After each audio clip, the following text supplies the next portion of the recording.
Miss Regina, you know something? I was thinking, you remember that time you and that girl Christina, y'all got into it, and she ended up pulling out like a huge patch of your hair, and she left a big old, I mean, like big. It was a huge bald spot in your head. I would just like to say your hair has grown back very nicely since then. I sure do remember. And that's something that I'm never gonna forget. I shows hate her guts. But I tell you what, I will give her one thing. She does have some nice, thick, luxurious hair. Thank you, Christina. Hello, soldiers. I'm Vaughn, and welcome to Soldiers Walking Along with God, where we conquer life, faith, and fitness. And today's topic is forgiving and forgetting. Now, I will admit that this is very hard to do because I have many times let my flesh get the better of me and in turn control my actions. And it caused some very, very, very bad situations because you lose yourself to your anger. Nobody wants to be walked all over, and all want to be able to speak their mind and state their case if someone was to ever wrong them. We all try to act as if our hurt is greater than someone else's hurt. How do I know this? Because we end up saying things like, well, you just don't know what they did to me. We get lost in our pride. So, what exactly does 1 Corinthians 13:5 mean? Love does not take into account a wrong suffered. The phrase does not take into account means to not consider, to not take notice of. However, when wronged, our human fleshly nature is quick to take offense, have hurt feelings, and to respond in anger. But God has called us to not even notice when wrong is done to us. But let's be real. Let's be real. Though it's hard to not take notice and respond negatively, it's even harder to not completely flip out or lose your crap. We'll use that word. But what this verse is telling us is to not hold grudges, to not be resentful, or to keep a tally of the many times that you had in fact been hurt. And right now I just want to point out a few examples to demonstrate how we are to go about doing this. So our first foremost example is the example that Christ set for us. So as we all know, he died on the cross for our sins. And that right there is the ultimate example. We are the ones that put him there. We are the ones that nailed him to the cross. We every day constantly reject his message, constantly try to push him out of our lives. We don't want to hear anything that he has to say every single day. But the number one example that we have is him on that cross when we were beating him, when we were spitting on him, calling him names. He called out to God and he said, "Forgive them, for they do not know what they're doing." Despite everything that we had done, he still pled on behalf of us. He took on all sin for all time. so that through him, through believing in him, we may be made pleasing and acceptable to God's eyes through his Son, Jesus Christ.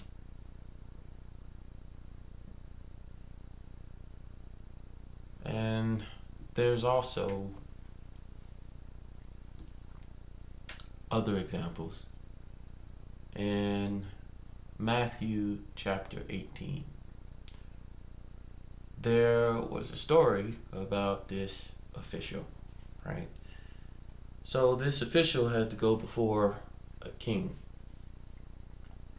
and he owed this king a lot of money.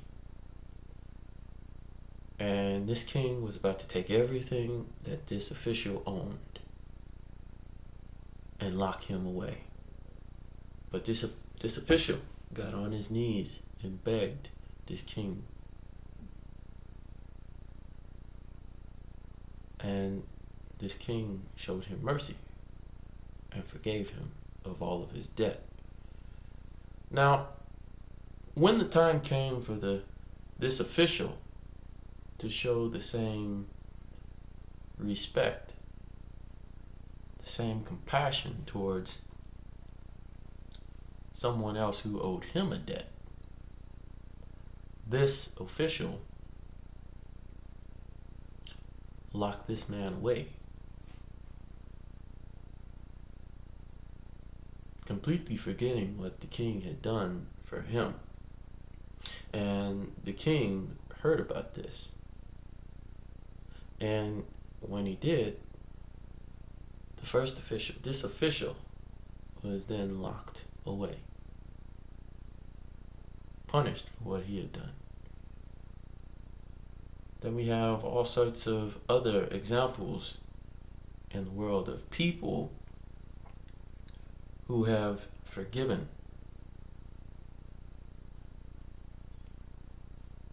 How a mother can lose her son. He was shot. And how she can get on national television and tell the man who shot him that she forgives him. Or a little girl, well, I suppose at the time she wasn't little, she was in college. There was a shooting in her library. 5 people were affected. The shooter killed 3 people. 2 were mortally wounded. She was one of them. The shooter shot her in her spine, and she ended up being crippled for the rest of her life. But she got on national television, and she did the hardest thing that anybody could ever do. She forgave the shooter.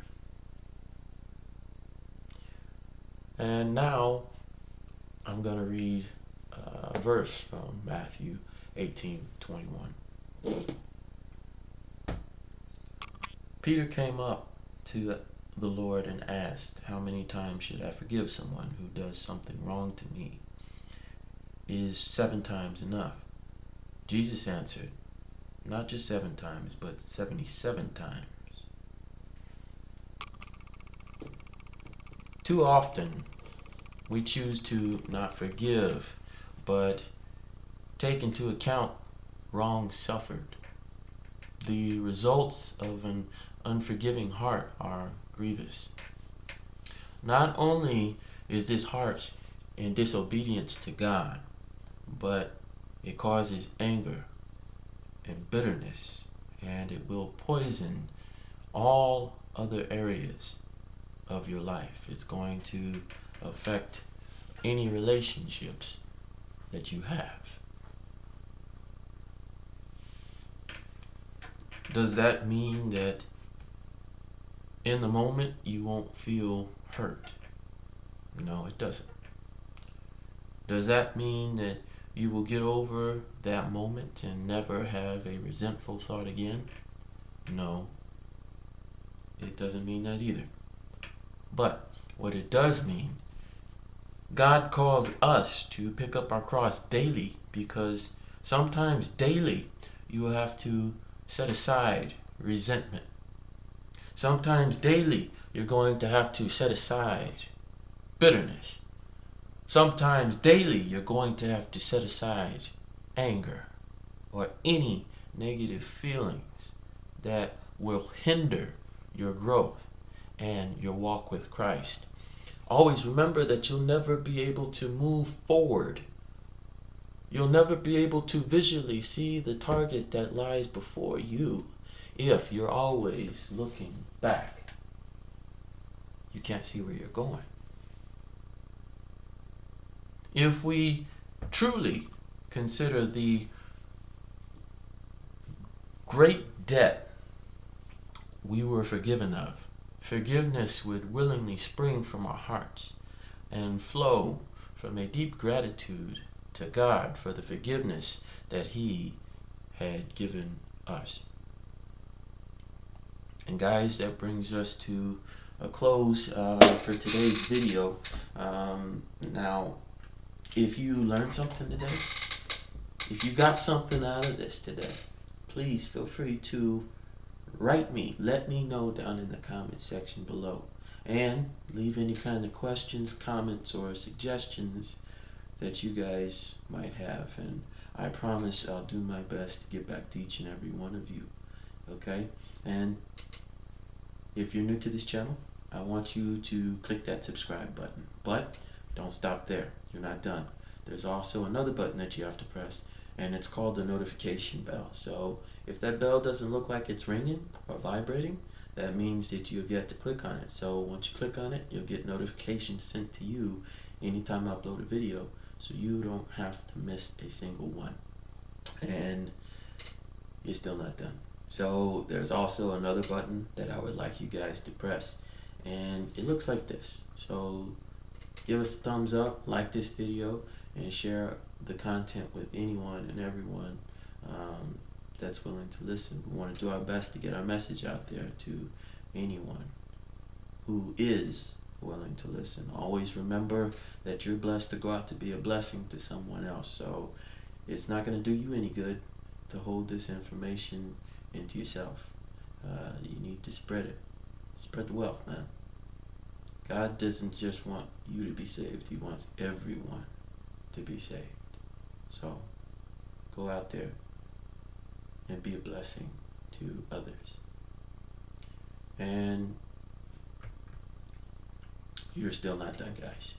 So somewhere, I think it's up there at the bottom of the corner of the channel art, there's links that's going to take you to some of my other pages. So if you have Facebook, Instagram, Twitter, Google+, LinkedIn, please share this content on those platforms.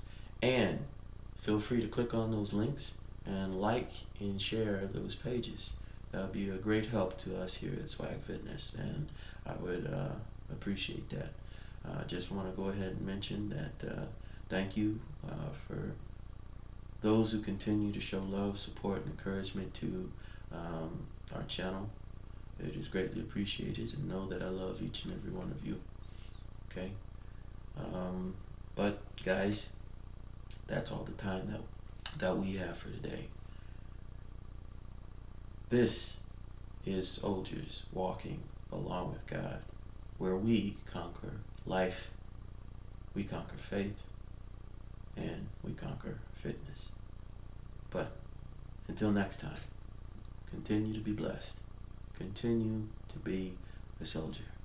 Be a soldier that walks along with God. Thank you, guys. God bless. See you next time. Can you endure?